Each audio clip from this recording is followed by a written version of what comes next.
Hey, math magicians. Today we're discovering the magic of number theory. In the past, we have done prime factorization and prime numbers, greatest common factor, least common multiple. We've also talked about squares, perfect squares, and square roots. And now we're diving into the last part of the number theory for this section, and it's rational and irrational numbers. So make sure you have your pencil and note paper ready, and let's get started. So for this video, I wanted to go over the difference between rational and irrational numbers.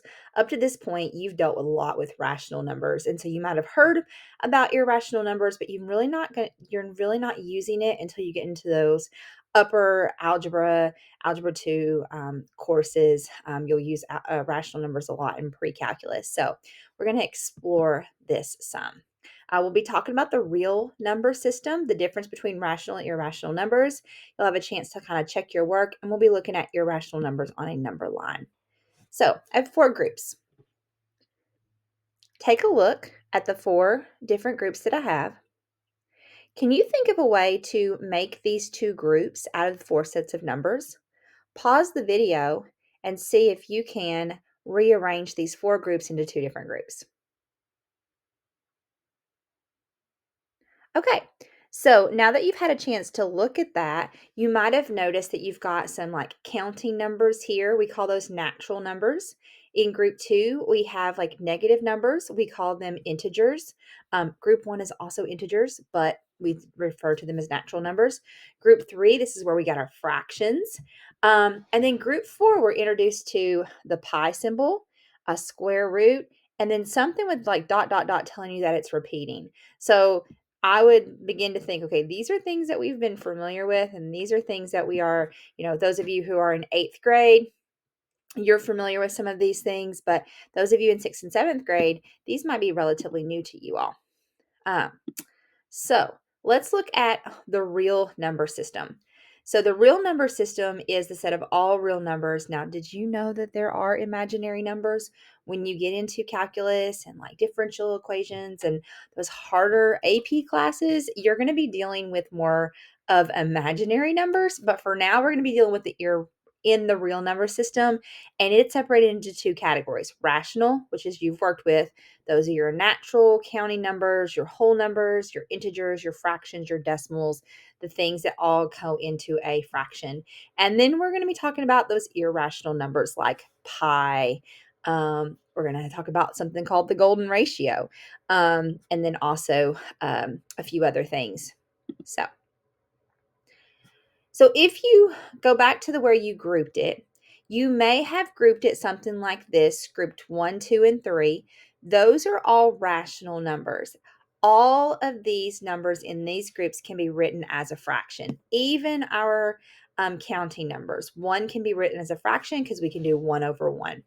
3 can be written as a fraction because it can be 3 over 1. Same thing with negative 8. Negative 8 can be written as a fraction, negative 8 over 1. All of those can be written as a fraction. You could even write negative 8 as negative 16 over 2. No, yep, negative 16 over 2. Negative 16 halves is 8. So those can all be written as fractions. However, pi, 3.14159, 265, so forth, can't be written as a fraction. Neither can the square root of 2. We talked about square roots, and we know the square root of 4 can be written as a fraction, but the square root of 2 cannot be written as a fraction. And then this number, 0.1434, and then it keeps going on. And it's not repeating, it just keeps going on with different numbers. So let's look at these numbers. Can you differentiate between rational and irrational numbers here? It says circle the numbers, but for this case, we're just going to go talk about them together. The square root of 64. In the last video, we talked about the square root of 64 being 64 is a perfect square. 8 times 8 is 64. So this is a rational number. Even if it has a square root, that does not mean it's irrational automatically. If it's a perfect square, or if it's something that goes down to a fraction, it would be a rational number. Negative 0.12. That would be, it's a negative, it's negative. You could write this as negative 12 over 100, negative 12 hundredths. So that would also be rational. But this one right here with the dot, dot, dot, 1.618 dot, dot, dot, it goes on forever. It never stops. It never repeats. This one would be irrational. So we would circle this one. 5.00, 5 is Rational, square root of 12. Let's see. 3 times 3 is 9. 4 times 4 is 16. It's somewhere in between. So the square root of 12, if we were to figure out what the square root of 12 is, it is one of those that it does not turn into a fraction at all. And so this would be an irrational number. So far, we got this one and this one. And 0 is a whole number, and therefore it is a rational number. So we have two irrational numbers here. So rational numbers can be expressed as a ratio or a fraction of two integers. You can use those words interchangeably there. 3 over 1.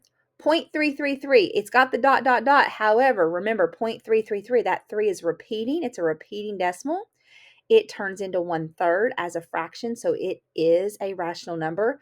0.110, we can say that is 1/10, which is 1/10. So decimals that end in a 0 are rational numbers. Negative integers are still rational numbers because you can write that as -8 over 1, and percentages, because you can put those over 100. Those are rational numbers as well. So these are all examples of rational numbers. But irrational numbers cannot be expressed as a ratio. So pi, 3.14159,265, I think it's, I can't remember the rest of them, but that one is a irrational number. Non-terminating, non-repeating decimals. So if it doesn't terminate and it doesn't repeat, and it goes on and on forever. Now this one should have the dot, dot, dot here, because if it stopped here, that would be rational. So I'm going to tell you to put the dot, dot, dot there. Let's see. Sorry. On that particular one. I don't know what I did wrong. There we go. So put that dot, dot, dot there, because that's important to know, for that's irrational.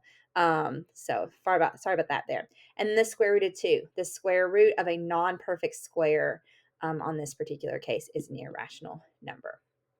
Okay, so that 0.1434 from that last one, dot, dot, dot, you can put it on a number line, but it's never going to perfectly go on a number line. So the location of irrational numbers on a number line, it has to be approximated, because it's not going to be perfect. Same thing with the square root of 12. This square root of 12 is 3.464101, and it goes on and on forever. So it's going to be between 3 and between 4, but it doesn't have a perfect answer there. So we got pi, and we've got the golden ratio.